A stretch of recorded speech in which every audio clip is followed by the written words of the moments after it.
Joining us today is a friend of the show and mine, and a former guest on the podcast. He's an undefeated heavyweight professional mixed martial artist, the face of LFA out here in the Midwest, and the UFC's newest heavyweight signee, Alvin GOOZIE Hines. It's an absolute honor, sir. Welcome back to the show.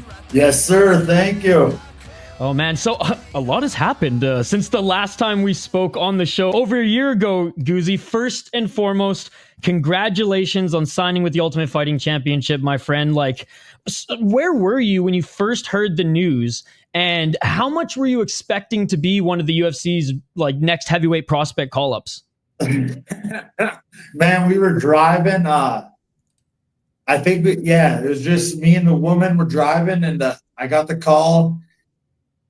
And actually, when I hung up, I just turned my radio back up. She goes, "Aren't you excited?" I'm like, "Yeah, I don't know if I believe it or not." And then the next day, my manager, Jeremy, started sending me stuff, and I'm like, oh, man, here we go. Wow. Amazing. So, like, if the UFC had not called you, like, what was your next game plan? Was it like the LFA heavyweight title? Was it Dana White's Contender Series? And I know this is kind of left field, but like, did Ryzen ever contact you about that heavyweight Grand Prix? No. So actually, they came out with a new rule this year. If you're over 31, can't be in the Contender Series. Oh, really? And it hit me pretty hard. Damn. So there was a couple different options flying around. I had some people looking into some stuff, I went down and was training at Ultimate Combat with Waldo and Hobby and them, and that's a good group of guys. And I'm just happy that I went down there and was still training hard, because it got me kind of down after the whole being older than 31. GOOZIE, I just turned 32, brother. You're old, man. You're getting old. Just to tell you, in case anyone did. Oh, man. Well, last time we talked, you were 3-0, strong as hell, good wrestling and grappling, solid boxing. What do you think has improved the most in your game? And furthermore, why should the UFC heavyweights fear you as the newcomer to the big show? Because I am starving. I came from a small town. I remember hearing, remember when you write down stuff like, oh, what do you want to be when you're older? The kids wrote down, I want to be a professional athlete. The teachers are like, that's like one in however many million. You might want to write down something else. What? And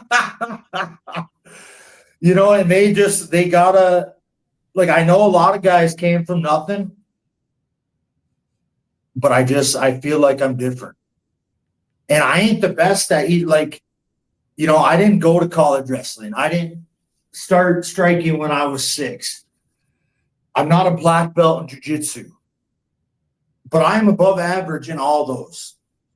That makes me an all-around MMA fighter, mixed martial artist.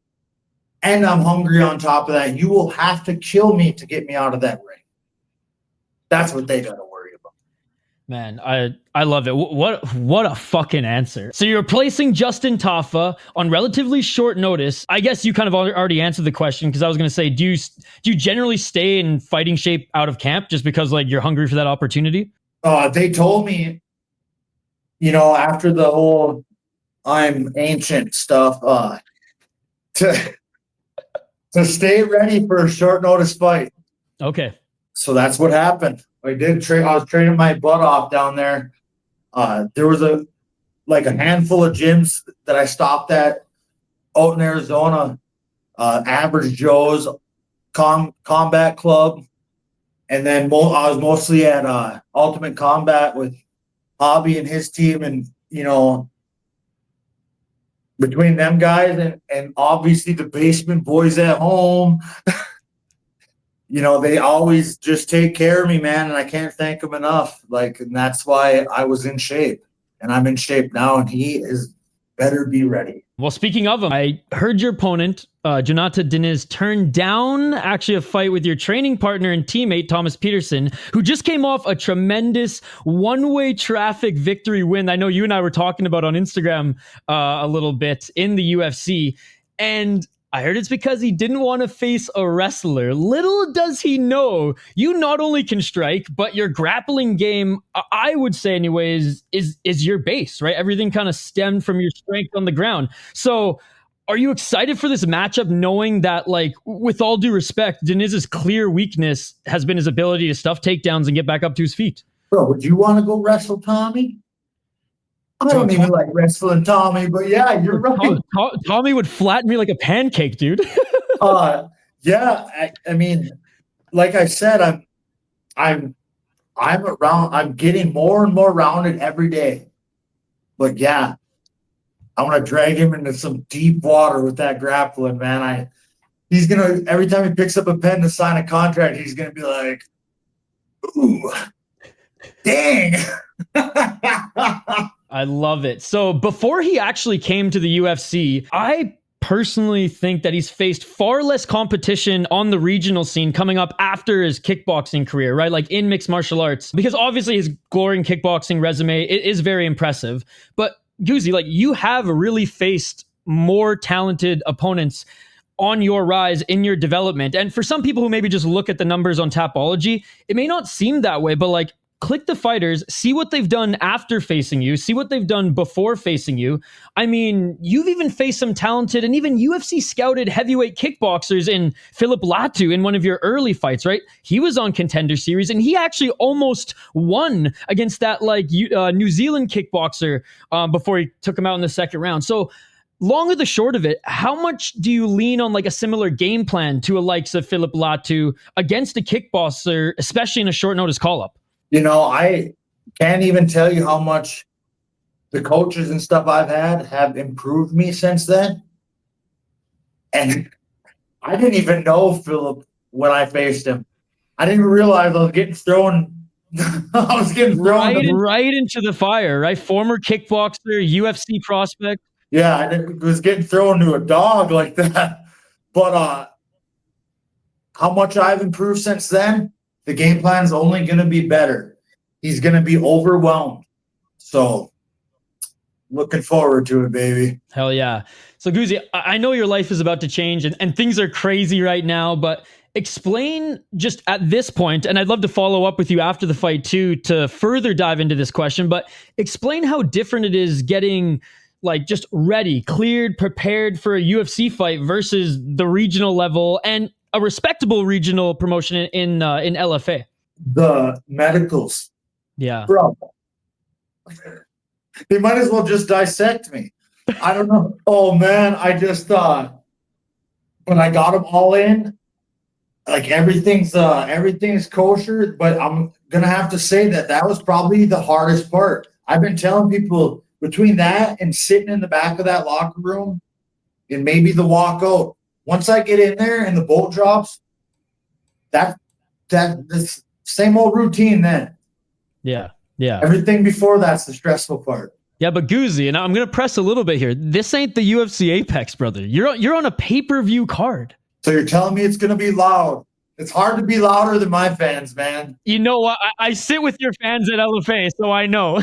Those people better get ready to cheer for something, then. I assume the same walkout music? Why fix something if it ain't broken? I love it. Tell the listeners what it is if they haven't seen you fight. When the Man Comes Around by Johnny Cash. It's so fitting. It's so fitting. A few more here, Goozie. We mentioned one of your training partners in Thomas Petersen, but I want to quickly talk about another one. Your team up north is northern Minnesota is so unique, given you have UFC level grappling heavy partners in Petersen, but you also have a very talented striker in Steve Asplin, who's ripping through LFA as well.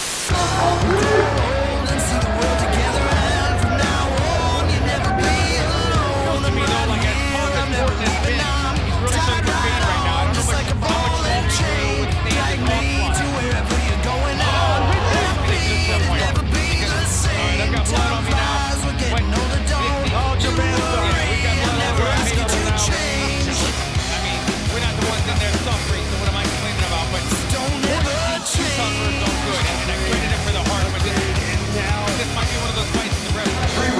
Respectable calls a stop to this fight. 1 minute, 53 seconds into the second round, declaring your winner by TKO, Steven. How you like that shit, Hank? How you like that shit? Nothing was going to change, right, Gil? Exactly. How much have you both helped each other out in your LFA rise? And what do you think is next for him at the top of the LFA heavyweight rankings now that it's gotten a little bit thinner since Goozie's now going to the UFC? Going to be probably doing this same interview very shortly. Steven's a butcher. You can't. He hurts guys in there. He is, dude. Standing with him, like I said, he is just talented. That's why it's like so good the way we all help each other, man, between their wrestling and now Gable's in there. I don't know if you heard of Isaiah Gomez yet. He is, dude, you're going to be talking to all these guys soon, seeing all these guys in this same spot because it is a bunch of dogs. It's unbelievable. Dude, Grand Rapids stand up, ladies and gentlemen. Grand Rapids stand up. Goozie, you know what's really cool is there's a gym in the UK called the Fish Tank, and that's where Tom Aspinall trains, Mick Parkin trains, and in my opinion, one of the greatest heavyweights on the planet right now, Phil DeFree, who's in KSW. He's on a 14-fight win streak, defended the KSW title 12 times, and it's just like a heavyweight gym with a small, tight crew. Dude, you guys got something similar brewing here in Grand Rapids, Minnesota. How cool is that? Prior Lake, Minnesota. Prior Lake, my bad. How cool is that? How cool is that? We're the coolest. That's how cool. No, it's very cool. And yeah, I just, like I said, I always remember the people that helped me out through all this, and they're a huge, huge part of it. And those gyms I mentioned at the beginning too. I still can't. It's setting in, man. I still can't believe it. I love it, man. I know you've had a long day of training and obviously medicals and things like that, but what we do here on the podcast now is the exclusive members, those who go above and beyond to support my channel, I give them the opportunity to ask you some questions. So these are some fan questions. First one's going to come from Tim Gamble 6760 on YouTube. He has two quick ones for you. First, he says, what would you like to be known and remembered for by the end of your career? The man that always smiles because he loves his job. Great answer. Second one, who is your toughest fight against that you came out victorious and why? And I think I might know the answer to this one. He could take that back to Florida and leave me alone, Justin Smith. Man, what a war that was. I tell everybody. And tell him to fight again. Dude, I will, because I tell people that that's one of the best heavyweight fights I've seen at any level, because like the first two rounds, right? Piecing him up, and then he's just a zombie, comes back in the third and like... Dude, punching bag, yeah. Well, I remember. I remember.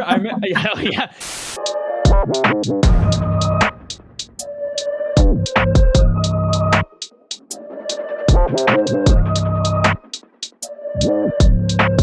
I just remember the picture of you at the end, or like the camera going to you at the end when they announced your name, and you're just like, thank fucking God. And I texted you saying, yo, Goozie, I owe you a beer. And you just sent me a picture at the hospital, just like, we're doing okay, bud, but no beer tonight.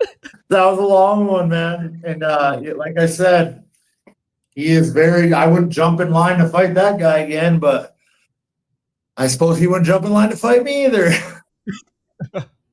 Awesome. All right. Second question comes from our friend Shane Van Nice. He says, when did you decide you were going to be a professional fighter, and what sparked it? I was competing in jiu-jitsu, and I did some fights, probably the end of a relationship. And I'm like, I'll try the fighting thing. Hey, short and sweet. I like it. Last one here. Our friend Benjamin Faker, or Fokker, who do you think is the greatest MMA fighter of all time? Jones. I know it's cliche, but whatever, man. I met the guy and he's actually cool. So I was standing in a weigh-in line for an amateur fight, and this hand grabbed me. He goes, "You are a big ass boy." And I turned around and I was like, I hate to be that guy, but can I get a picture? And not only did he take a picture with us, he was drilling moves with us in the carpeted hallway of the hotel. No way. And it seems like he still hasn't been beat. So There you go. There you go. Actually, we have one more that just came in here. This is from our friend at Idaho Steez. He's got two quick ones. He says, top 3 favorite fighters from any sport: boxing, kickboxing, jiu-jitsu, whatever. Nicky Rod, John Jones, Liam Harrison. Ooh, I like it. I like it. And finally, and again, shout out to all the exclusive members on the City Life Project. Yeah, Idaho Steez again asks, how do you feel, well, we kind of already answered this, but how do you feel about getting into the UFC, and who's someone you'd really like to have a fight with in the organization? You know, I actually been dodging that question because I do not know yet, but I appreciate it. And when I do, on our next interview, I will come. Let's save that one. I'll come back around to it. Put a pin in it. Well, and I remember from our first interview, and guys, I'll link our first interview 3 years ago in the description of this as well. I remember you said, like, I grew up and, like, I didn't really watch much fighting. Like, I knew Chuck Liddell, right? Because everybody knew the Iceman. So it's crazy to think that, like, you know, a guy who just, like, you like sports, you like to compete, small town guy, you know, blue collar guy who, like every, you know, MMA or just casual MMA fan at that time, knew Chuck Liddell. And look at you now, Goozie. You're in the Ultimate Fighting Championship. Let's go, baby. Hey, That's Lawrence amazing. Phillips has a fight coming up too. Hey, shout out to Lawrence Phillip. What promotion? Man, my head is. I had so Here's much on my the plate. magic of editing. Look at this. Look at this. Boom! It's on screen.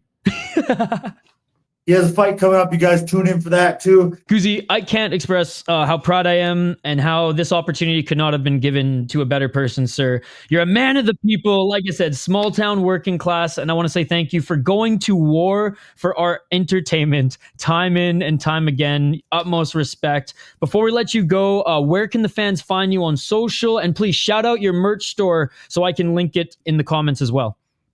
I know I'm horrible. I gotta open that thing back up. And I'll put it on my bio, but it's Hines Goozie on Instagram and GOOZIE Hines on Facebook. All right, all info there, and we'll share the merch store as well, guys. Support the merch; it's awesome. And yeah, man, thanks again for your time. I know you decided to jump on the City Life Project before making the rounds with the big media, so I appreciate that, man. As someone who's living in Minnesota now, you know, it's really cool to see mixed martial arts grow here from all sorts of different gyms from every part of the state. So we're really excited for the fight. We thank you for your time. It's an absolute pleasure to talk as always. Here to save the UFC heavyweight division, ladies and gentlemen, Alvin GOOZIE Hines. Can't wait to catch up again, man. Great luck in your debut. Thank you, bro. Appreciate you. Later.